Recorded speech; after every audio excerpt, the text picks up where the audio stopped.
Uh, Good evening, everybody. Sorry, we are having a bit of a shaky start, but I hope we are now off to a smooth path. I just want to welcome you once again for this evening's training. As always, it's a pleasure to spend this time with you. And from wherever you are joining us, whether here in Africa or further afield, a very warm welcome to you. And as always, hoping and intending that this session is going to be of benefit to you. If you are new to our Thursday evening training, let me introduce myself. My name is Betty Oloo, a long-time Neolife distributor, and very happy to share some product information with you to help you to position your product so that we can reach as many people as we can, because there are very many people out there who are in great need of our products as well as of the education that we provide. So as you might have seen from your invitation, my session today is one we are having for the first time, and that is oral health. I think that this is one more session in which I appreciate the questions that you sent, because it made me realize that it was quite an oversight on our part and on my part in planning the product sessions, that we never touched on oral health. And in going deeper into looking at oral health, I actually was astounded at just how important it is to our overall health. And so I hope that you are going to find the information interesting for yourself in your personal capacity. But as always, we don't stop on our personal capacity. We always want to go further out and help those whose lives we touch. So I want to start with some introduction and some background information, because as always, remember, our supplements are there to supplement the improvements we make in our lifestyle. So to begin with, when we speak about oral health, we are speaking about more than one thing. We are speaking about the health of our mouth itself, but also of our teeth, our gum, and our tongue. So these are all the contents of our oral cavity, or what we speak of as our mouth. And research is more and more indicating that oral health plays an important role as a predictor of not only our overall health, but also an indicator of what our health issues down the line might be.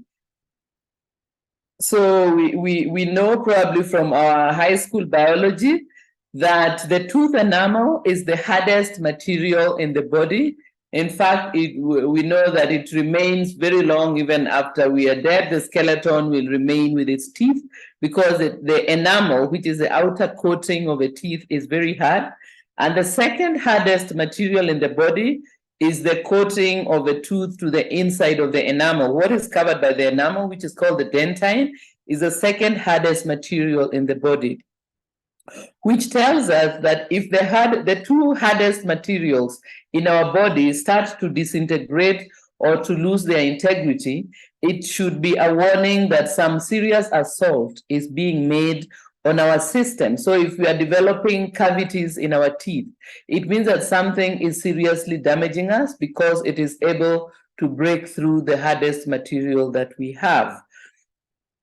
And for that reason, I thought actually that it's a very important thing that we look into our oral health, because sometimes we simply think all we need to do is brush our teeth and maybe be careful not to eat sweets, and then that's the sum total of it. But I think it's good to have a bit more information than that, more especially because we need to go out there and share this information with others. So maybe something that we have not much thought about is saliva and the important role it plays in our oral health. So the mouth, as we know, is an important entry point into our bodies, and it has no filter. So when our mouth is open, there's nothing to filter what is going to go in through it, which means that it has to have other mechanisms by which to protect us from any harmful or disease-causing germs that might enter into our mouth when it is open, either through food that we are taking in or through the air that is we are breathing in, especially if we're in the habit of breathing through our mouths. So saliva is important for this reason, because it contains proteins and minerals which play an important role in strengthening and sustaining the health of our teeth. In fact, when we are sleeping, we find that I think there's someone who needs to mute. I'm not sure who it is. Yeah, so saliva plays an important role in our oral health because of that fact that when our mouth is open, we have no way of filtering out what is carried in the air that goes into it. If, let's say, we are in the habit of breathing through our mouth, maybe whether during the day or when we are sleeping, that we breathe through our mouth, which is a habit quite a number of people have, then we can have lots of things getting in. And what we rely on is our saliva, which contains certain substances, proteins, and minerals that are important, not only for maintaining the health of our teeth and our mouth, but also of eliminating some of the harmful microbes that might be found in our mouths. So saliva production is therefore a very important part of our oral and dental health, as well as in assisting us in chewing, lubricating our food, and swallowing it. And we know that maybe there are some conditions that interfere with our ability to produce enough saliva, and that can actually lead to problems with our oral health.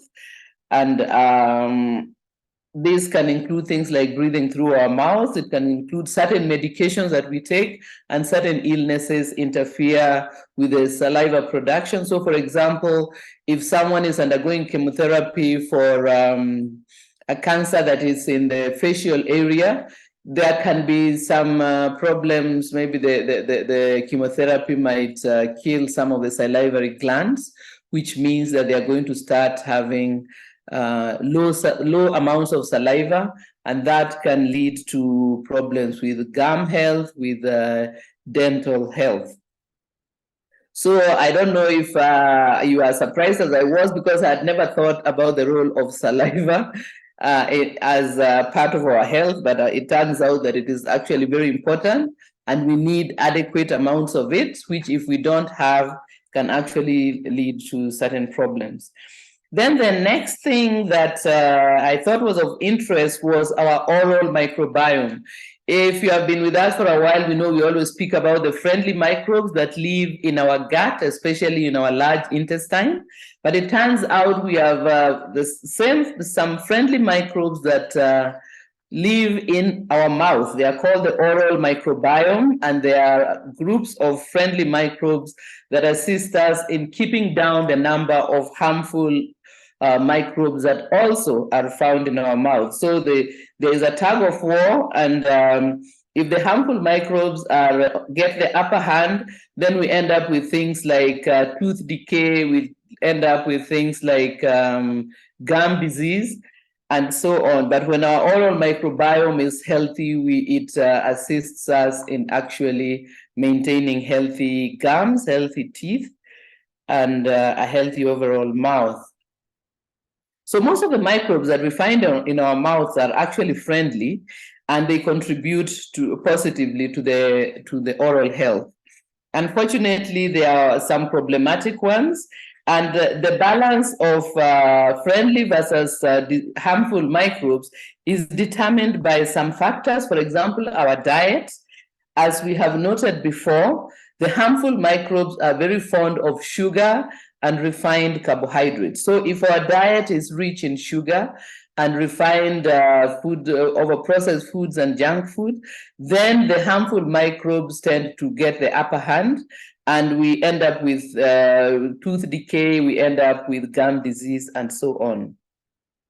Another factor, if on the other hand, we opt for healthier food choices, we avoid processed foods, and we take food that are minimally processed, we keep sugar out of our diet, then we find that the friendly microbes are going to get the upper hand and help us to maintain oral health, as well as to avoid things like bad breath and so on.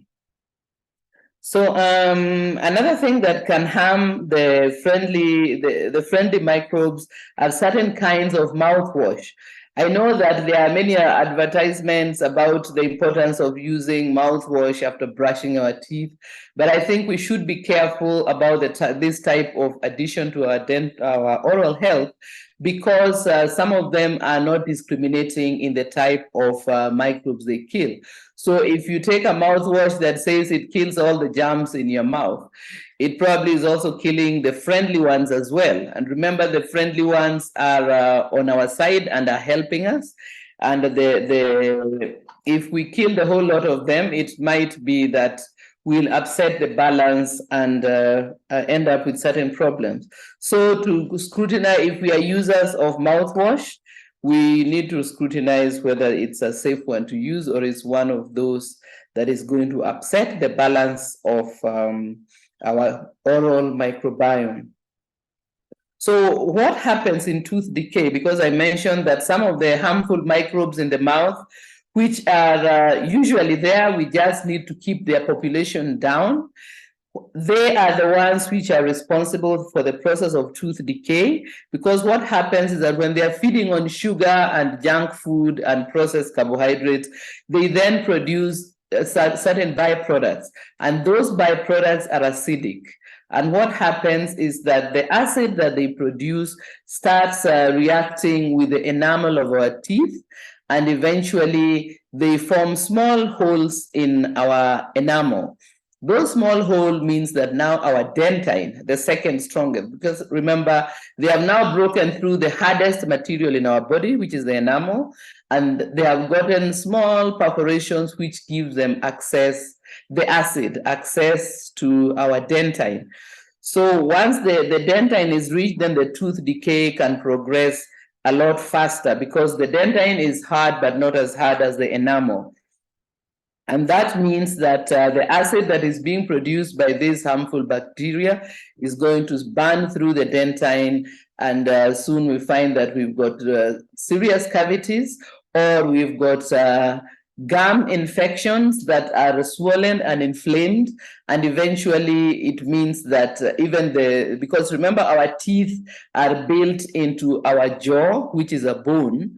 And if we have already burned through the enamel and we are burning through the dentine, it's just a matter of time before our teeth are not properly anchored into our jaw, and we end up with tooth loss. So it's something that starts very, very easily, as for example, getting in the habit of maybe drinking sodas habitually, or eating sweets like toffee that stick to our teeth.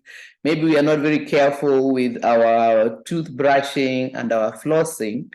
What is going to happen is that little by little, our teeth lose their integrity. And as the years go by, we may start having tooth loss. And this then means that what started as a small problem can actually become a bigger problem, because as we go further down, we'll see that it leads to other things. So a thing to note here is that one habit that is actually one of these habits that seems minor but is quite important is the habit of breathing through the mouth. This has got certain problems that come from it. So, for example, it changes our facial bones, and that can lead to changes in our sinuses. So our sinuses are certain holes in the bones of our face, which facilitate breathing through our nose. So there are filters in our sinuses that help to filter the air, to lubricate and moisten the air when we breathe in through the nose. And it also helps to kill any germs that might be coming in with the air. So the breathing through the nose is very important, because it is the organ that is supposed to be for breathing in and breathing out. When we are breathing in through our nose, we are well adapted to making sure that harmful substances and organisms are trapped into the filtration system that is originates from the nose, and it's part of the sinuses and so on. But if we're in the habit of breathing through our mouth, remember I said the mouth does not have a filter, it relies on saliva and the oral microbiome. So if we are breathing through our mouth all the time and day by day, then first of all, it's not efficient as a way of breathing, but also we may find that our mouth becomes dry because the saliva dries up and we cannot replenish it fast enough. And it is one of the things that increases our risk of having gum disease. So that is the first habit I wanted to mention, for us to try to help our children, first of all, because these are some of the habits that start with childhood, especially if a child has got allergies or has got sinusitis or a cold and so on. And I know this because two of my children had quite a bit of allergy problems, and they tended to struggle with breathing through their noses because their noses were often blocked as a result of the allergies.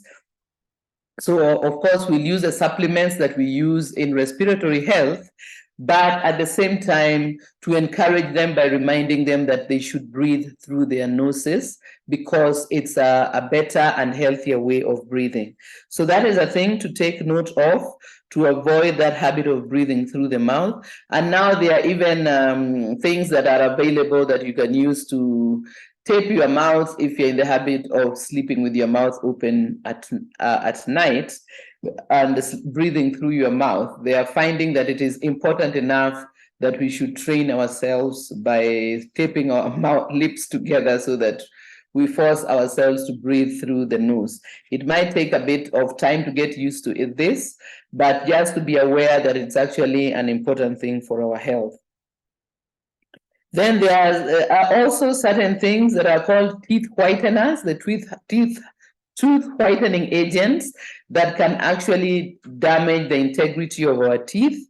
So it's important to be aware that not everything that is advertised that is going to give you a beautiful bright white smile is going to be harmless. You may end up with a bright white smile temporarily and then end up losing the teeth. So beware of some of these chemicals that are supplied for tooth whitening.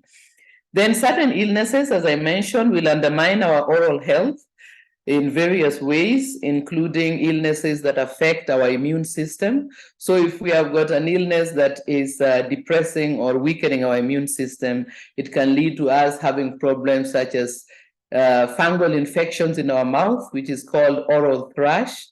This can be the origin of a lot of other oral ill health. Then, what else did I want to say? Some lifestyle habits. It is noticed that tooth decay has increased a lot together with obesity and fatty liver disease, type 2 diabetes in children. These things, tooth decay in children, obesity in children, fatty liver disease in children, type 2 diabetes in children, has been closely associated with the addition of sugar to a large extent to our foods, together with processed foods and junk food.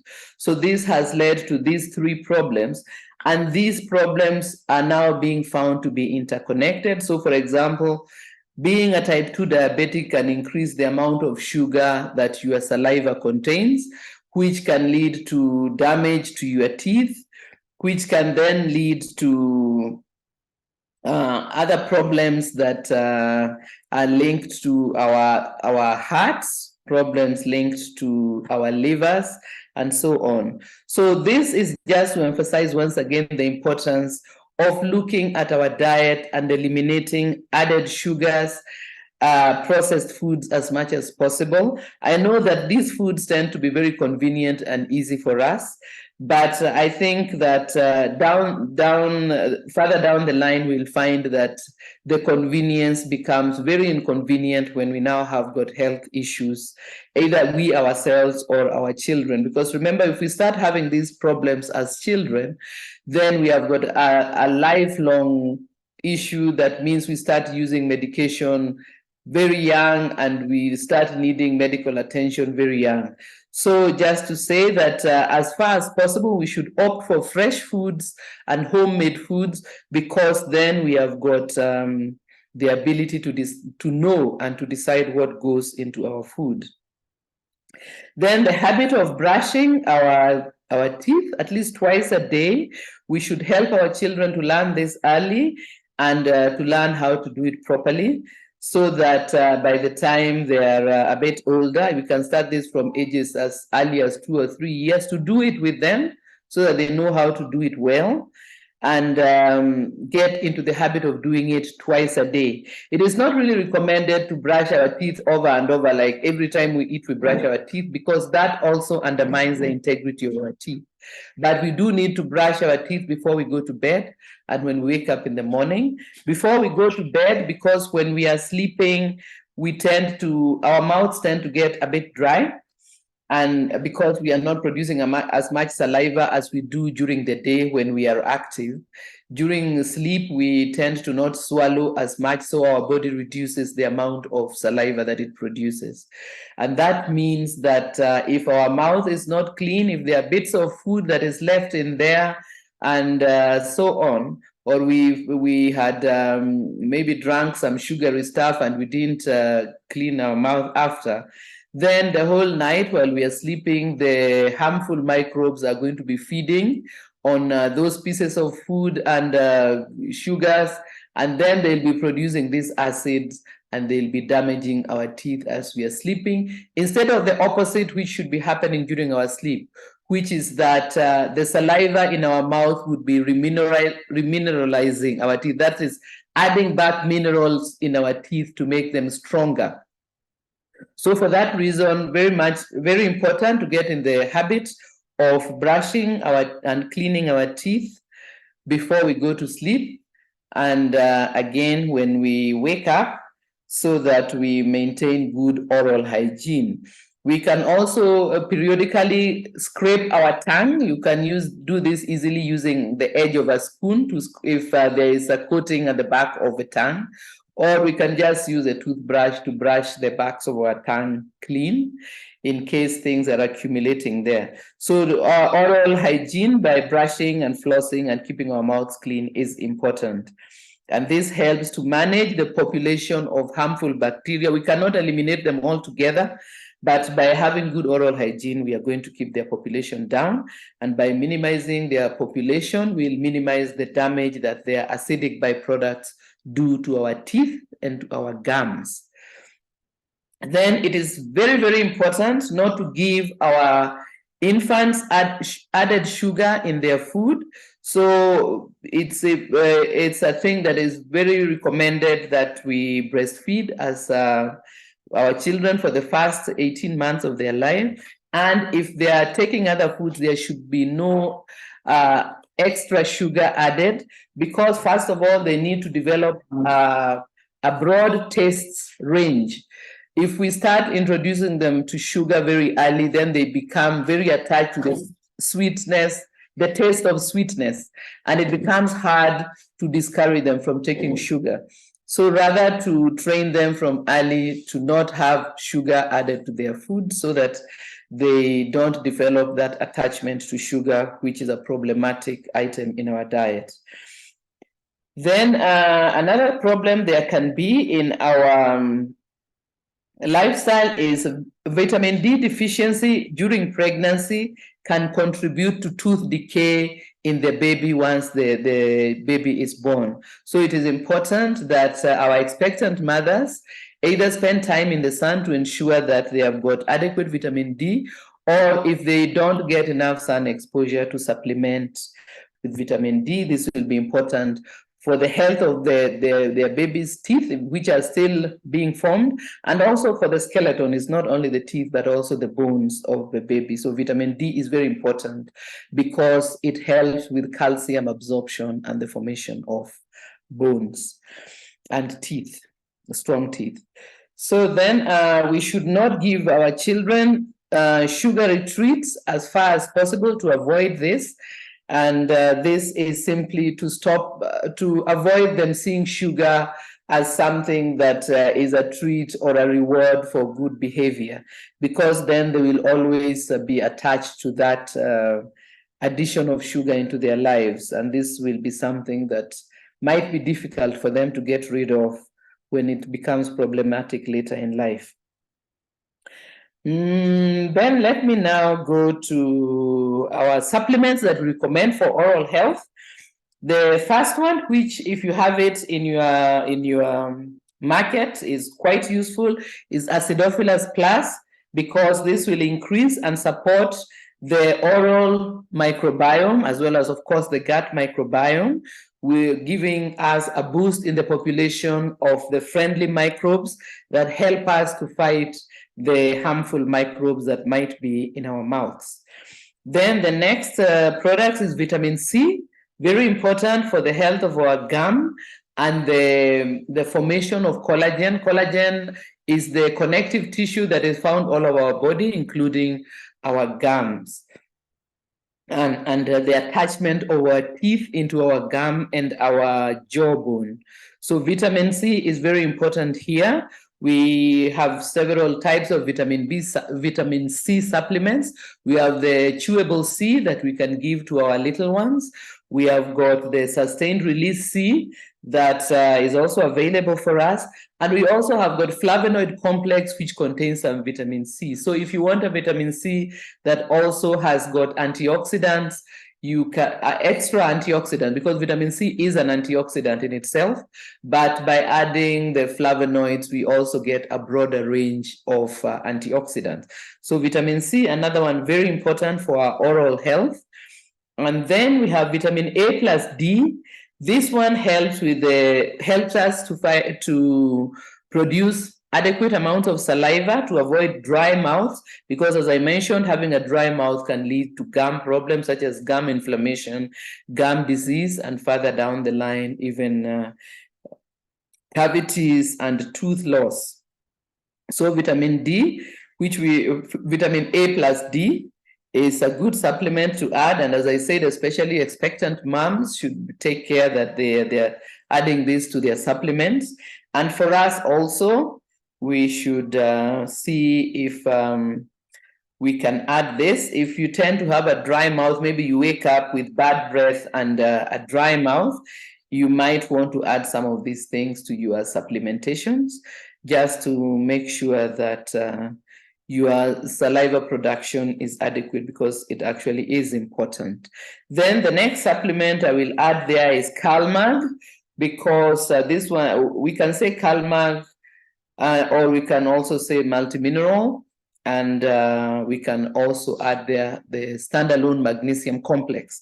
But I'll just mention CalMag here, because CalMag, of course, will give us calcium, which helps with the formation of strong bones and strong teeth. So as I was saying, we do remineralize our teeth if we get into a good oral hygiene habits and good nutritional habits. Then by supplementing with CalMag, we are going to ensure that we have strong teeth that can serve us for a lifetime, and will not have issues like gum disease, which has been linked to things like Alzheimer's and has also been linked to heart problems. The germs that cause this gum disease has actually been found to travel all the way to the brain, and has also been found to travel to the heart.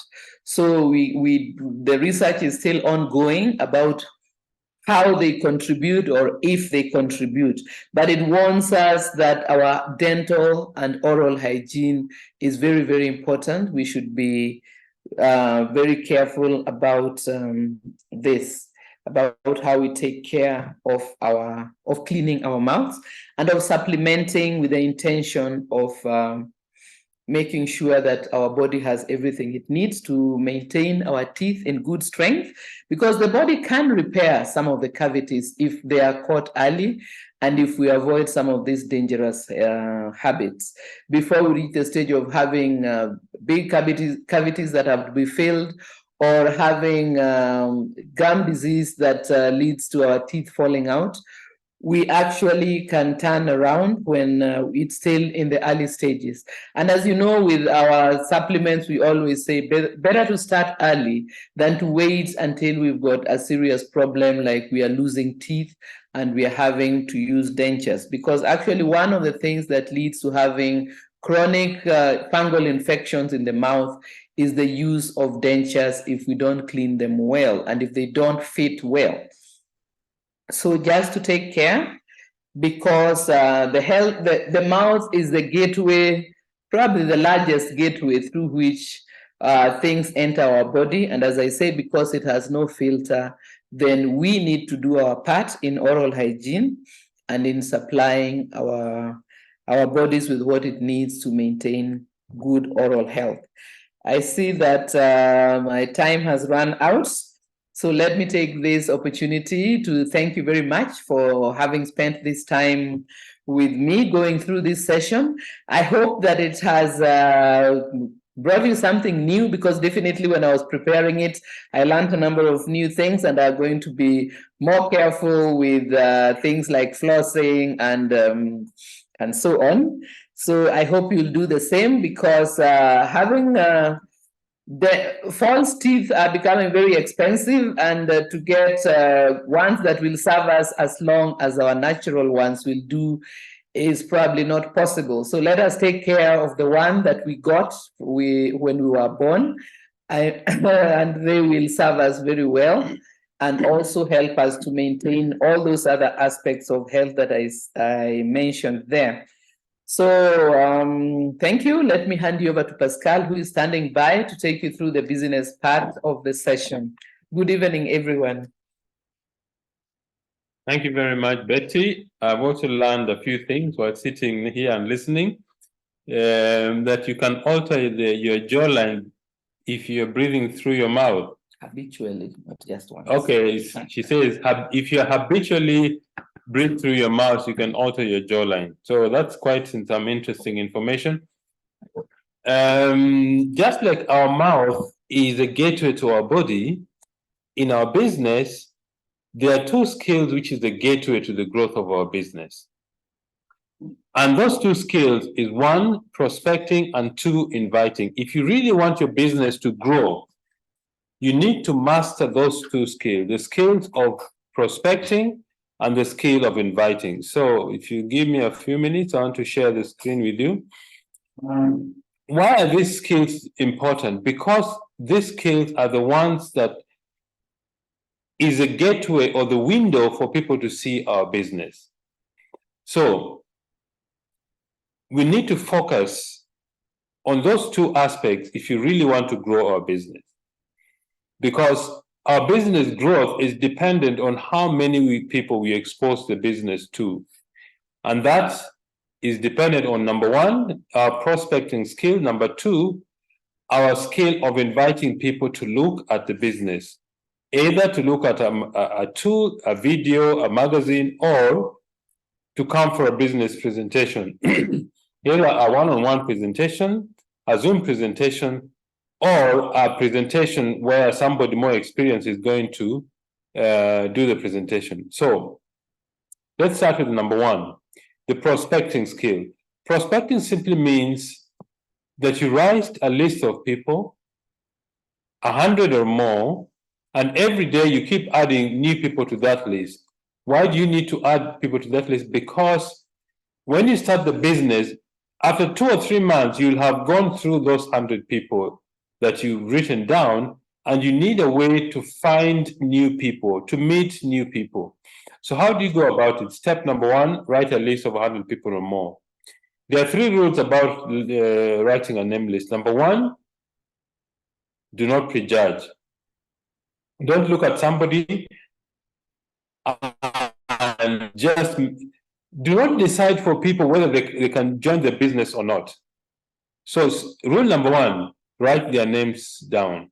Rule number two, do not prejudge. Rule number three, take their names off the list. That simply means speak to them. Okay? So you've written down your list. Number two, keep adding new people to your list. On a daily basis, I would suggest add 2 people. Because if you think about it, since morning until now, you have met at least 2 new people, either on Facebook or in town or wherever you are. You will meet at least 2 new people you didn't know yesterday. So take advantage of it. Number 3, attend events and shows to meet new people. You see, the only way you're going to get new people is to go out and meet new people. You can't meet new people sitting in your house. So make an effort to attend events or shows to meet new people. And when you attend these events, make sure you have business cards that you can exchange with people to get their contacts. Number 4, ask friends and relatives for referrals. This is very, in fact, a friend of mine on Tuesday, we were doing a recognition rally. And Fred Gichuki said, the reason why he's been consistently able to do 1,000 PV every month personally is that each customer, he asks for 5 referrals. And that keeps expanding your list of customers. So use the same idea. Ask friends and relatives for referrals. If your friends and relatives are not interested in business, ask them for 5 names. Number 5, be constantly alert to the people around you when you are visiting places. Why is that important? Because somebody who is very close to you, maybe they're in a line waiting for something, or the doctor's place, or the bank, or whatever it is. Learn to speak to people next to you, because one of those people may be looking for this business, and you may be the gateway to them joining the business and making a big difference in their lives. So those are the five steps or ideas to prospect or write new names to your list. Number 1, start with 100 names. Write the names down. Do not prejudge. Tick the names off the list. Number 2, keep adding new names to the list. Number 3, attend events and shows to meet new people. Number 4, ask friends and relatives for referrals. And number 5, be constantly alert to people around you when you're in different places. Let's go to the next thing, inviting. Inviting is very important because this is how you expose our business to new people. I think that if you're in the business, either you've been in the business for a long time or you're just starting off, the 2 skills you need to master very quickly and really, really master is in prospecting and inviting. Inviting simply means looking for people who are looking for our business. Okay? And I would suggest that your approach should be generally approach this thing as a farmer or a consultant. Don't approach it as a salesperson. Your job is to educate people about our business. What is the goal? The goal is educating and understanding. Because when people are properly educated about what our business is, their chances of saying yes to the business is increased many, many times fold. All right. So the goal, education and understanding, so that people understand what we have. Ask the right questions. What I've found is that 3 things will happen for people to join the business. Number 1, they need to know you. That simply means you take time to know the people that you're talking to. Number 2, if they like you. What does that mean? That you treat them with respect. You treat them as the way you want to be treated. Number 3, if they trust you. Once they trust you, they're likely to open themselves to look at the business. So 3 things. Know the people, make sure they like you, and if they do, they're eventually going to trust you, then they'll open themselves to the business, to listening to you. Now, 4 things in the process of inviting, which are very important. First is detach yourself emotionally from the outcome. For me, I struggled with this the first 3 years of our business. I just couldn't believe that people would not see what I'm seeing in the business. And I would actually get frustrated.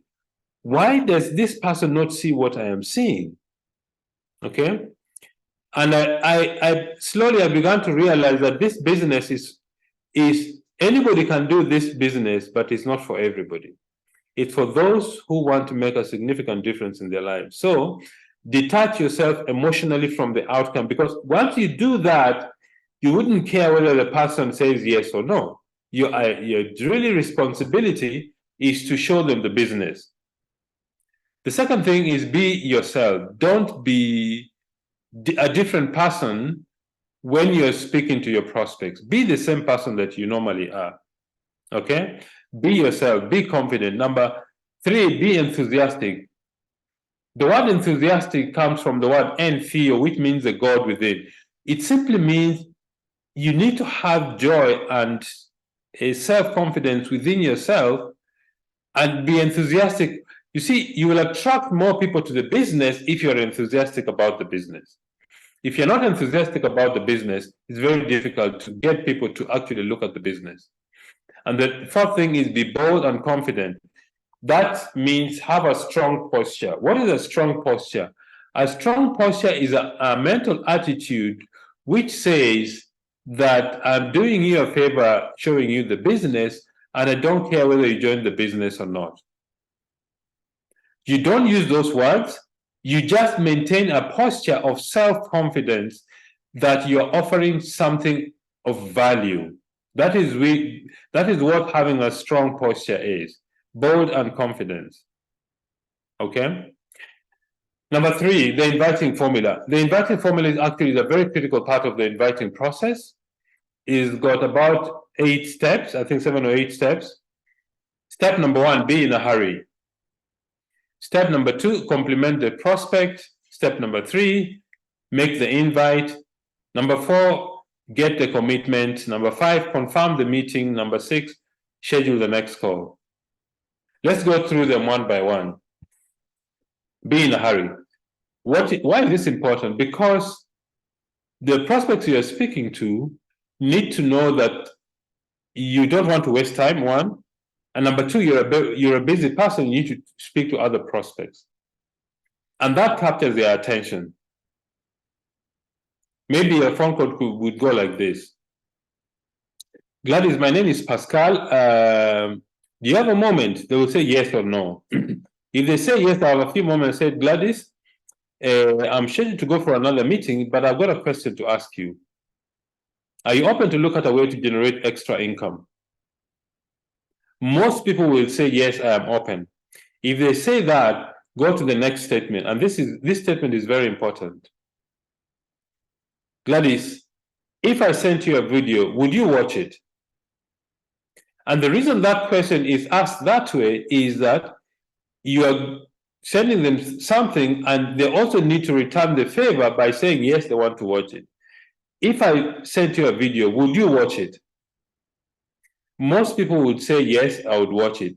If somebody says no, then it means the conversation is actually complete. They say, if you won't be able to watch it, then this business is not for you. That's the way you close down. If you say, yes, I would watch it, don't send the video then. Go to the next step. The next step is, Gladys, if I send you the video, when do you think you will watch it? What you have done is you have asked Gladys to actually think and set the time for watching. It's not you. It's the prospect whom you've asked the question to set the time when we are going to watch it. Let me say Gladys says, I'm going to watch the video tomorrow morning. Don't send the video yet. Go to the next question. And the next question is, so Gladys, if I send you the video, you'd be able to watch it tomorrow in the morning. They will say yes. Remember, they're the one who has set the time, not you. So if they say yes, I will watch the video tomorrow morning. The conversation is not complete. Go to the next step. Said, so if I send you the video and I call you tomorrow afternoon, you will have watched the video in the morning, yes? Then they will say yes. Once they say yes, remember now they've said yes 3 times. Once they say yes, if you can call tomorrow afternoon, I'll have watched the video. Then you say, okay, Gladys, I'm sending you the video now. You've said you're going to watch the video tomorrow morning. So if I call you tomorrow afternoon, you can discuss the contents of the video. If they say yes, said, okay, I need to run. See you tomorrow. I'm sending you the video right away. That is the inviting formula. And the reason why that formula is very, very effective is a number of things at a psychological level. Number one, you ask the person and they need to return a favor. If I sent you a video, would you watch it? Most people will say yes. Or if I gave you this CD, would you listen to it? Or if I gave you this magazine, would you read it? The next thing is, when do you think you'll do it? That question is to make the prospect actually think about setting time to do what they said they're going to do. It's not you who is setting the time, it is your prospect. So you ask them, Gladys, if I send you the video, when do you think you will watch it? Most people now will rack their brain and actually give you a time and a date. The next thing is you confirm what they have said. So if I send you a video, you'll watch it tomorrow morning. They say yes. Okay. So I'll send you a video. So if I call you tomorrow in the afternoon, you'll have watched the video so that we can discuss it. They say yes. Okay, I'll send you a video. What you have actually done, you've asked the prospect to commit themselves 4 times. They've said yes. And that increases the chance of your prospect actually listening to the video that you're going to send them, or whatever tool you're going to give them, either a video or a CD or a magazine or whatever it is. That helps them to make a commitment to actually look at the tool that you have given them. All right? And then you need to keep doing that. I would suggest if you're part-time, do that twice a day. Show the business to 2 people every single day, because our business grows through exposure. But a very important thing that will happen is persistence. There is no shortcut to success except through persistence. The story of a gentleman in Australia called George. George was a motor mechanic. He liked fiddling with cars, but his passion was flying. Whenever George was fixing somebody's car, and a friend of his who was a pilot told him, George, let's go flying, he would close his garage and they would go flying. He really loved flying. But one day they went into a plane which had an engine problem. So when they were skybound, the engine started losing fuel. And then they started sputtering and they started descending. They descended so quickly and they hit a tree and they got so badly injured. But George realized that the small plane was going to explode unless they actually got out. So with superhuman strength, they got themselves out, and as soon as they got out, the plane exploded and burnt his clothes. And he had 2nd to 3rd degree burns. And George was taken to hospital, and while he was in hospital, he had time to think. He had time to think about his future, and he had an insurance that was going to pay out $3 million. So what he did, he took part of the insurance money, bought a plot of land, and he wanted to build something magnificent. So he created some plans. He took the plans to the bank to ask for a loan, and the first bank said no. George kept going. The second bank said no. He went again to the 3rd bank and to the 4th bank and to the 5th bank. George kept going to all the banks. George went to 97 banks, and all of them said no. The 98th bank is the one that gave him the loan to build his development. 10 to 15 years later, George was worth $600 million.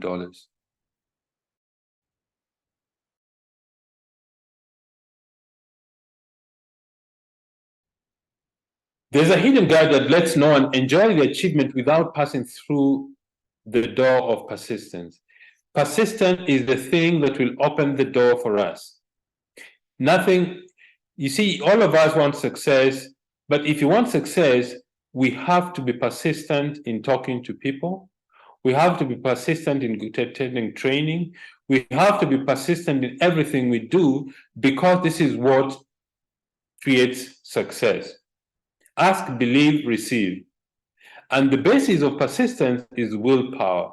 Remember, willpower is something that we do consciously. It's not a feeling. It's a disciplined